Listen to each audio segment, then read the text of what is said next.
नमस्कार मित्रों, आप सबका मेरे YouTube चैनल पर मैं हार्दिक स्वागत करता हूं। दोस्तों, जैसा कि कल हमने आपको बताया था और आज मैंने आपको मॉर्निंग में और दोपहर वाली वीडियो में अवगत कराया, सूचित किया, आप लोगों को जानकारी दी कि पहली बात NCT की महत्वपूर्ण बैठक जिस पे मैं आपको अपडेट देने जा रहा हूं, आप लोग अवश्य इसको देखेंगे और समझेंगे, सुनेंगे भी। तो मैं ये बताना चाहता हूँ कि NCT ने आज की मीटिंग में डिसीजन लिया, उनको जो उनके अधिकारी थे उन्होंने फीडबैक दिया, उनके अनुसार आप लोगों को सम्मिलित करने पर पूरी सहमति बन गई है और जो पत्र भेजा गया है केंद्र के पास, कल उसको मंजूरी मिल जाएगी। उसके बाद ये पत्र राज्यों को प्रेषित कर दिया जाएगा NCT के द्वारा। तो अब आपको ज़्यादा इंतज़ार करने की आवश्यकता नहीं है, ज़्यादा आपको परेशान होने की आवश्यकता नहीं है। जाहिर सी बात है कि आप की जो आकांक्षा थी, आपकी जो इच्छा थी, उस इच्छा की पूर्ति अब देखा जाए तो पॉसिबल होती दिख रही है। तो मित्रों, अगर देखा जाए तो बहुत दिनों का आपका ये संघर्ष अब फलीभूत होता दिख रहा है। इसीलिए अब आप लोगों का ये भी धर्म बनता है दोस्तों कि आप परिश्रम करना शुरू कर दीजिए। परिश्रम करेंगे तो यकीनन आपको कामयाबी मिलेगी और नहीं करेंगे ना तो फिर पीछे रह जाएंगे। इसके लिए सर्वोत्तम उपाय मैं बताऊं, 6 घंटे का टाइम टेबल बनाएं, कम से कम 6 घंटे का टाइम टेबल। अगर आप कम से कम 6 घंटे का टाइम टेबल बनाएंगे, मसलन सुबह भी पढ़िए, है ना, सुबह पढ़ना भी बहुत आवश्यक है, बहुत ज़रूरी है। तो उससे क्या होगा, आपको काफ़ी हद तक रिलीफ मिल जाएगी। सुबह में आप अगर टाइम टेबल बना लें, अब देखिए हम इसलिए आपसे बार बार कह रहे हैं क्योंकि ये 100% तय है कि आपकी जो परीक्षाएं हैं TGT PGT की, जिस पे अपडेट आ रही है, ये 25-26 नवंबर को, अभी देखिए ये बात हुई थी तो उसके आधार पर मैं बता सकता हूँ कि निश्चित रूप से हो जाएंगी, उसमें कोई समस्या नहीं है परीक्षाओं को लेकर के। लेकिन हम लोग सबसे बड़ी चीज़ पदों की संख्या बढ़ाने पर जोर दे रहे हैं कि पदों की संख्या हर हाल में बढ़े, क्योंकि देखिए पदों की संख्या बढ़ने पर आपके लिए प्लस पॉइंट हो जाएगा, है ना।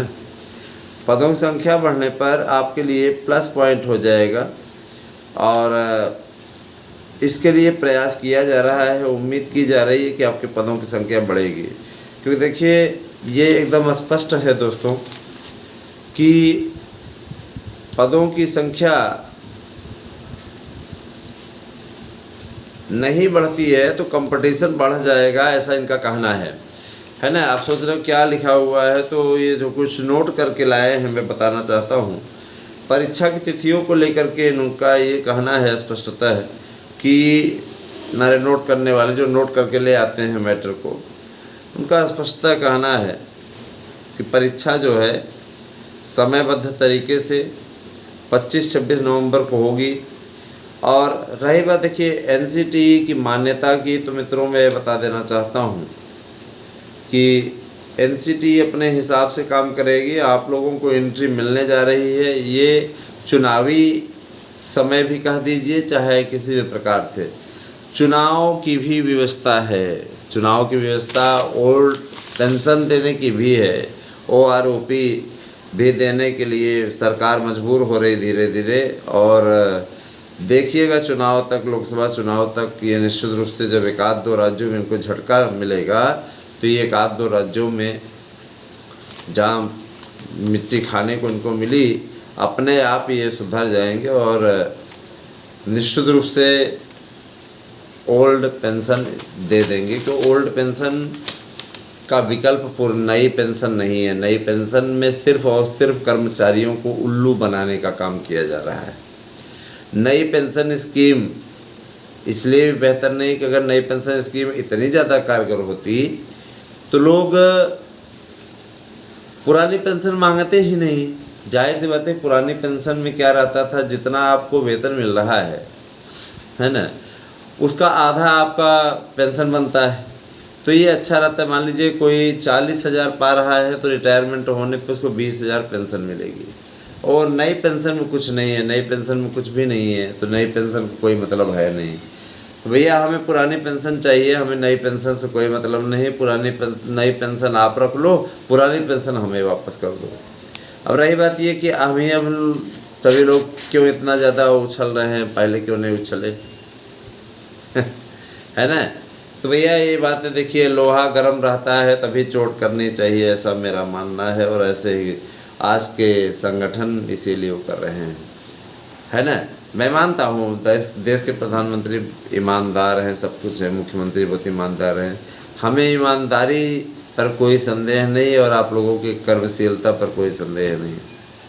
भर्तियाँ निकालिए ना, भर्तियाँ निकालिए जो बीएड बेरोजगारों के लिए आप लोगों ने किया, उसके लिए तो पूरा बीएड परिवार आपका ऋणी है और हमेशा रहेगा। आपने एंट्री दिलाई। और ये बात बिहार से हमारे कुछ मित्र पूछते हैं, मैं उन्हें बता देना चाहता हूँ कि बिहार वालों को भी एंट्री मिल जाएगी। जब इधर एंट्री मिल जाएगी, बिहार सरकार तो एक बार याचिका वापस ली है, दूसरी बार याचिका खारिज हुई है। जाहिर सी बात है कि बिहार सरकार आपको शामिल ही नहीं करना चाहती, है ना। लेकिन आप चिंता मत करिए, जब इधर से हो जाएगा तो बिहार में भी सम्मिलित होने से आपको कोई नहीं रोक पाएगा। तो यही सारी चीज़ें थी दोस्तों। एनसीटी ने डिसीजन ले लिया है फाइनल रूप से और आपकी एंट्री होने जा रही है। नोट्स लेने के लिए 92 19 16 67 52 पर मैसेज करें। एक नोट्स के साथ दूसरा नोट्स फ्री है, 100%